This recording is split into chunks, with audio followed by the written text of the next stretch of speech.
बात देखिए, when angle lies between 270 degree and 360 degree, जब एंगल 270 और 360 यानी कि एंगल जो है वो हमारा किसमें हो, फोर्थ क्वाड्रेंट में पहुंच जाए। मान लिया हमारे पास ये हमारे पास है और एंगल हमारे पास यहां पे आ जाए, तो अब देखिए यहां से यहां तक का जो है सफर वो हमारा 270 डिग्री का हो गया, और ये जो आगे का है ये हमने अल्फा मान लिया, या हम यहां से यहां तक का पूरा सफर करके चाहे 360 और उसमें से बैक ये माइनस करें, दैट इज बीटा। दो केसेस के अंदर हम इसको लिख सकते हैं। अब देखिए हमारे पास अगर फोर्थ क्वाड्रेंट में हो तो हम इसको ये लिखेंगे साइन 270 डिग्री प्लस में अल्फा, या साइन 360 डिग्री माइनस में बीटा। तो ये हमारे पास 270 पे साइन किस में चेंज हो जाएगा, कॉस में, कॉस अल्फा। लेकिन साइन क्या होता है फोर्थ क्वाड्रेंट में, नेगेटिव होता है, तो माइनस का हो जाएगा। यहां पे साइन चेंज नहीं होगा तो साइन बीटा रहेगा, लेकिन साइन जो है ना फोर्थ क्वाड्रेंट में माइनस होता है। इसी तरह से अगर हम कॉस का लेते हैं तो कॉस हमारे पास 270 डिग्री प्लस में अल्फा, और कॉस हमारे पास 270 डिग्री 360 डिग्री माइनस में बीटा।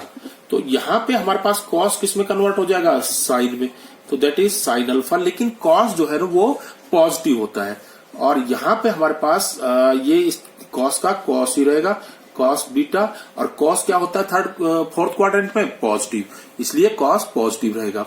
इसके बाद आता है हमारे पास टेंजेंट। अगर हम टेंजेंट लिखें तो 270 डिग्री प्लस में अल्फा, और टेंजेंट जो है वो 360 डिग्री माइनस में बीटा।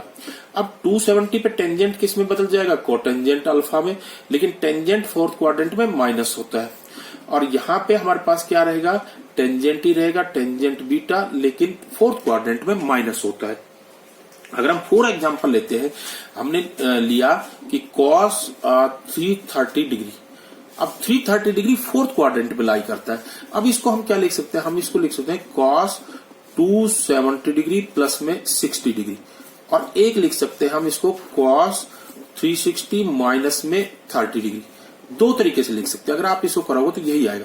अब 270 पे कॉस किस में चेंज हो जाएगा, साइन में, साइन 60 डिग्री।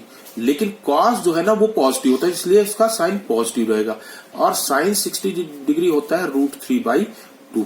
अब इसी तरह से इसको 360 पे कॉस चेंज नहीं होगा तो कॉस 30 रहेगा, और यहां पे कॉस जो है ना वो फोर्थ क्वाड्रेंट में क्या होता है, पॉजिटिव, तो कॉस 30 डिग्री, और कॉस 30 डिग्री भी √3/2 के बराबर। तो हम जो है ना डिफरेंट एंगल्स फाइंड आउट कर सकते हैं। उसके बाद हमारे पास आता है कि if the angle is negative, तो अगर एंगल नेगेटिव हो तो, अब नेगेटिव हो तो क्या मतलब कि अगर हमारे पास नेगेटिव एंगल कब होता है, जब एंगल जो है वो इसमें क्लॉकवाइज डायरेक्शन में हो। मान लिया हमारे पास जो एंगल की डायरेक्शन है वो क्लॉकवाइज हो, यानी कि एंगल जो है ना स्टार्ट में ही फोर्थ क्वाड्रेंट में आ जाए, यानी कि उसकी डायरेक्शन ये हो, तो देन एंगल इज नेगेटिव। अब हमारे पास उसके अंदर हमारे पास एक सिंपल सा है कि हम उसको पहले सिंप्लीफाई कर सकते हैं। तो सिंप्लीफाई करने का मैं एक फॉर्मूला, जैसे मान लो साइन ऑफ माइनस थीटा जो होता है वो माइनस साइन थीटा होता है, कॉस ऑफ माइनस थीटा जो है वो होता है कॉस थीटा होता है, टेंजेंट ऑफ माइनस थीटा जो है वो होता है माइनस टेंजेंट थीटा। इस तरह से अगर हम देते हैं कोटेंजेंट ऑफ माइनस थीटा वो होता है माइनस कोटेंजेंट थीटा, और sec of minus theta that is sec theta, और cosec of minus theta that is minus cosec theta. आप इनको सिंपली इस तरह से लिख के और फिर आप उसको एज इट इज सिंप्लीफाई कर सकते हैं, यानी कि एंगल को आप देख सकते हैं क्योंकि पॉजिटिव बन गया, फिर आप उसको किस क्वाड्रेंट में लाई करता है और हम सिंप्लीफाई कर सकते हैं जिस तरह से हमने पहले बताया है। उसके बाद हमारे पास आता है exercise find the values of other 5 trigonometric functions. अगर आपके पास एक ट्रिग्नोमेट्रिक फंक्शन की वैल्यू दी हुई है तो आपने बाकी के 5 ट्रिग्नोमेट्रिक रेशियोज की वैल्यू बतानी है। देखिए इसका फर्स्ट पार्ट है हमारे पास cos x is equal to -1/2, x lies in third quadrant, x lies in third quadrant, यानी कि x की वैल्यू 180 और 270 के बीच में है, इसका मतलब ये है। अब हमारे पास cos x is equal to -1/2, तो this implies that sec x is equal to -2, क्योंकि cos x का रेसिप्रोकल sec x होता है, तो हमने इधर का रेसिप्रोकल किया तो इधर का भी रेसिप्रोकल कर दिया। We know that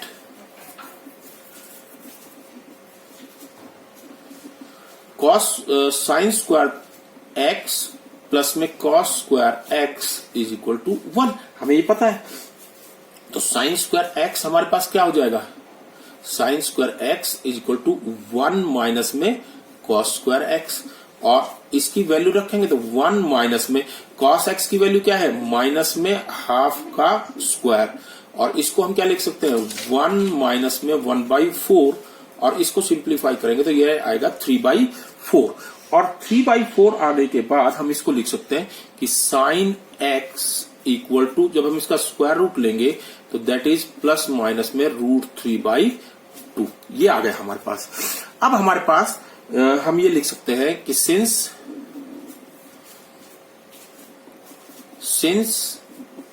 x lies in third quadrant,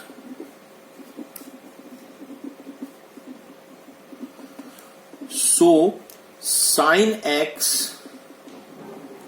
is negative, क्योंकि हमें पता है कि थर्ड क्वाड्रेंट में sin x नेगेटिव है, तो sin x की जो ये वैल्यू हमारी प्लस माइनस आई है, इसमें से माइनस वैल्यू होगी, प्लस नहीं होगी, तो therefore sin x equal to minus में √3/2, और जब sin x की वैल्यू माइनस √3/2 है तो this implies that cosecant x equal to minus का 2/√3, क्योंकि कोसिकेंट x साइन x का रेसिप्रोकल होता है। अब उसके बाद हमने क्या निकालनी है, टेंजेंट x की वैल्यू निकाली, तो tangent x is equal to sine x upon में cos x होता है। तो साइन x की वैल्यू हमारे पास क्या है, माइनस का √3/2, और cos x की वैल्यू हमारे पास क्या है, माइनस का 1/2, तो माइनस से तो माइनस कैंसिल हो जाएगा, 2 से 2 कैंसिल हो जाएगा, दैट इज √3 आ जाएगी। और अगर ये वैल्यू इसकी है तो कोटेंजेंट की वैल्यू क्या होगी, cotangent is reciprocal of tangent, that is 1 upon में √3। तो रिमेनिंग 5 टी रेशियोज की हमने ये वैल्यू फाइंड आउट कर दी है।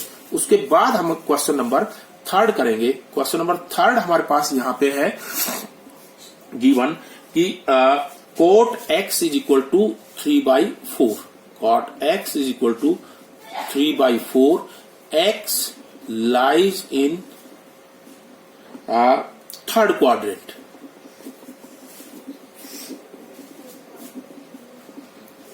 तो हमारे पास यहां पे क्या आएगा कि cot x इक्वल टू हमारे पास कितना है 3/4, दिस इंप्लाइज दैट कि टेंजेंट x इक्वल टू हमारे पास क्या होगा 4/3, क्योंकि वो इसका रेसिप्रोकल है। We know that tangent sec square x equal to 1 plus में टेंजेंट स्क्वायर x, तो ये हमारे पास क्या आ जाएगा, अगर इसकी वैल्यू रखेंगे तो 1 प्लस में 4/3 का स्क्वायर, और ये आएगा हमारे पास sec square x equal to 25/9, this implies sec x equal to plus minus में 5/3। अब 5/3 sec x की वैल्यू आ गई हमारे पास, तो हमारे पास हमें ये पता है कि सिंस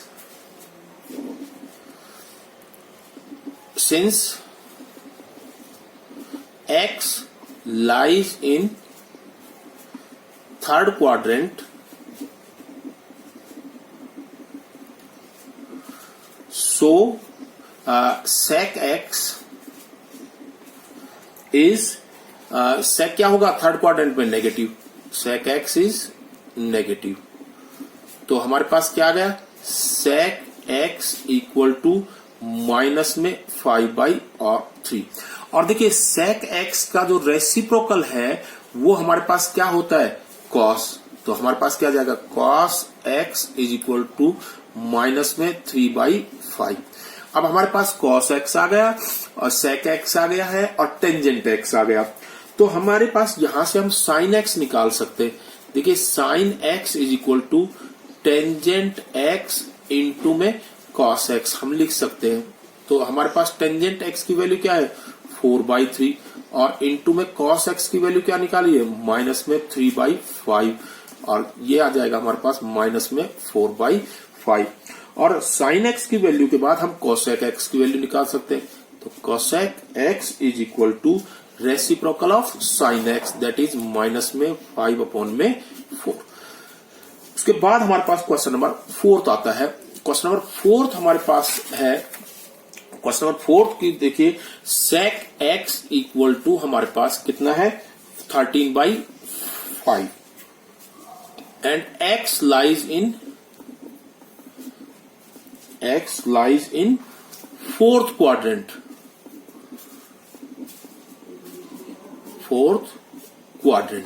अब देखिए हमारे पास sec x इक्वल टू 13/5, तो दिस इंप्लाइज दैट sec का रेसिप्रोकल क्या होगा, cos x।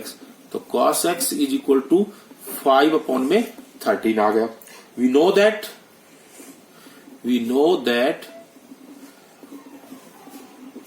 sin square x plus में cos square x equal to 1। So therefore sin square x equal to 1 minus में cos स्क्वायर x, और इसको हम लिख सकते हैं क्या, 1 माइनस में 5/13 का स्क्वायर, और that comes out to be 1 minus में 25/169, और इसको सिंप्लीफाई करेंगे तो 144/169 आ जाएगा। तो हम यहां पे ये लिख सकते हैं, this implies sin x equal to plus minus में 12/13। अब हमारे पास क्या है कि since x lies in fourth quadrant, तो फोर्थ क्वाड्रेंट में है, so sin x is negative, क्योंकि फोर्थ क्वाड्रेंट में cos और secant पॉजिटिव होते हैं, तो sin x इज नेगेटिव। तो therefore sin x equal to minus का 12/13, और जब sin x हमारे पास ये आ गया तो कोसिकेंट x जो है ना वो sin x का रेसिप्रोकल होगा, यानी कि माइनस का 13/12। और अब हम जो है ना टेंजेंट और इसकी वैल्यू निकाल सकते हैं। जब हम टेंजेंट की वैल्यू निकालेंगे तो टेंजेंट हमारे पास क्या होगा, tangent x equal to sin x upon में cos x। तो sin x हमारे पास क्या है, माइनस का 12/13, और cos x हमारे पास क्या है, 5/13। तो ये हमारे पास कितना आ जाएगा इसका, माइनस में 12/5। और कोटेंजेंट x जो है वो रेसिप्रोकल ऑफ टेंजेंट होता है, दैट इज माइनस में 5/12। उसके बाद हमारे पास क्वेश्चंस है, find the values of the trigonometric functions. Find the values of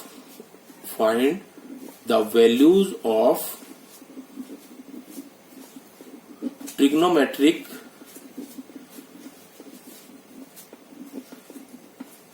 functions. हमने इन ट्रिग्नोमेट्रिक फंक्शंस की वैल्यू निकालनी है। क्वेश्चन नंबर 6 हमारे पास ये दिया हुआ है, साइन 765 डिग्री। अब देखिए साइन 765 डिग्री को मैं ऐसे लिख सकता हूं, साइन 2 इंटू में 360 डिग्री प्लस में 45 डिग्री।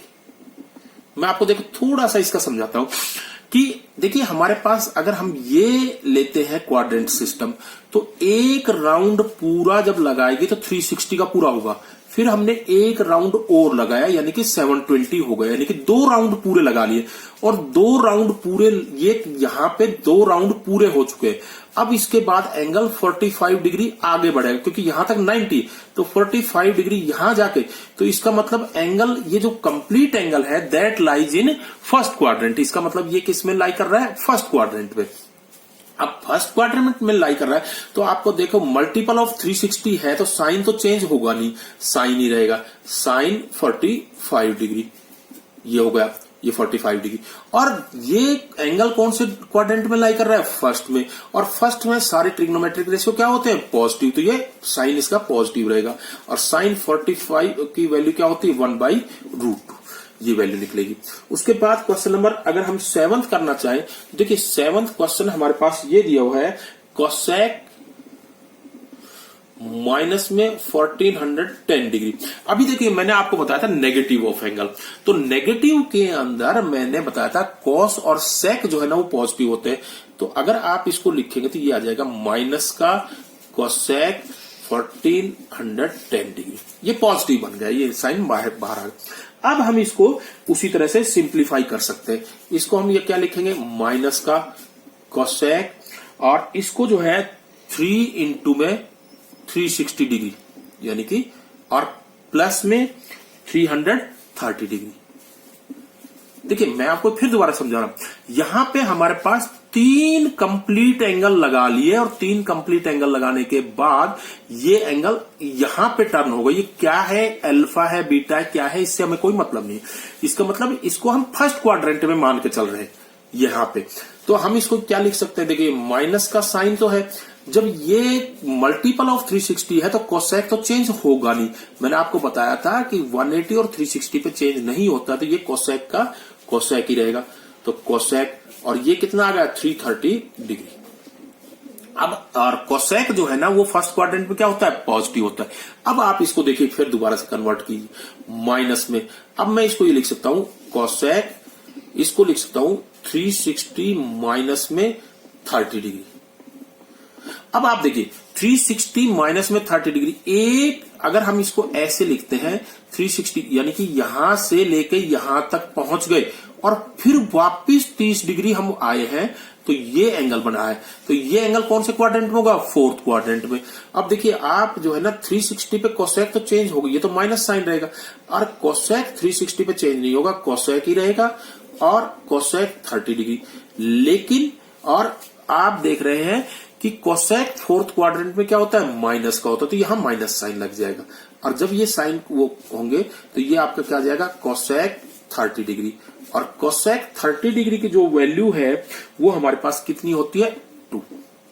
उसके बाद नेक्स्ट हमारे पास क्वेश्चन नंबर 8 देखिए, क्वेश्चन नंबर 8 के अंदर हमारे पास ये है कि टेंजेंट 19 π/3। देखिए इसको हम क्या लिख सकते हैं, या तो आप π/3 को सिंप्लीफाई कर लीजिए या इसको ऐसे ही लिख सकते हैं। ऐसे अगर हम लिखेंगे तो हम इसको ये ऐसे लिखेंगे, टेंजेंट 6π प्लस में π/3। 6π का मतलब है कि 3 राउंड कंप्लीट हो गए हैं हमारे पास। जब 3 राउंड कंप्लीट हो गए, π/3 जो है ना आगे एंगल तो फर्स्ट क्वाड्रेंट में गया, 3 राउंड कंप्लीट में टेंजेंट चेंज नहीं होगा, टेंजेंट टेंजेंट रहेगा, और ये आएगा टेंजेंट π/3। और टेंजेंट π/3 की वैल्यू हमारे पास कितनी होती है, √3 होती है। इसी तरह से अगर हम क्वेश्चन नंबर 10th लेते, 9th आप खुद करेंगे, क्वेश्चन नंबर 10th हम लेते हैं तो ये हमारे पास आ जाएगा, कोटेंजेंट जो है वो माइनस में 15/15 π/4। अगर हम इसको लेते हैं, देखिए हमने आपको बताया था कि जब माइनस हो तो इसको हम क्या कर देंगे, माइनस में कोटेंजेंट 15 π/4, क्योंकि cotangent of minus theta minus cotangent theta होता है। और इसको मैं ये लिख सकता हूं कि माइनस का कोटेंजेंट हमारे पास आएगा 4π माइनस में π/4, और 4π माइनस π/4 को मैं क्या लिख सकता हूं, देखिए 4π यानी कि 2 राउंड कंप्लीट लगा के आगे जाएगा, तो हम इसको क्या लिख सकते हैं, माइनस का कोटेंजेंट π/4, और ये जो है ना हमारा क्या होगा, माइनस होगा, क्योंकि 4π में से 2 राउंड में से आपने 2 राउंड ऐसे कंप्लीट लगाए, 4 पाई हुआ और फिर माइनस हुआ तो फोर्थ क्वाड्रेंट में होगा। फोर्थ क्वाड्रेंट में कोट नेगेटिव होता है तो इसको हम क्या लिख सकते हैं, कोटेंजेंट पाई बाई 4। और कोटेंजेंट पाई बाई 4 जो है ना वो किसके बराबर होता है, 1 के बराबर। थैंक यू स्टूडेंट्स, आपको मेरी ये वीडियो कैसी लगी? अगर आपको भी मेरी वीडियो पसंद आई तो आप मेरे चैनल को सब्सक्राइब कीजिए और मेरी वीडियो को लाइक कीजिए।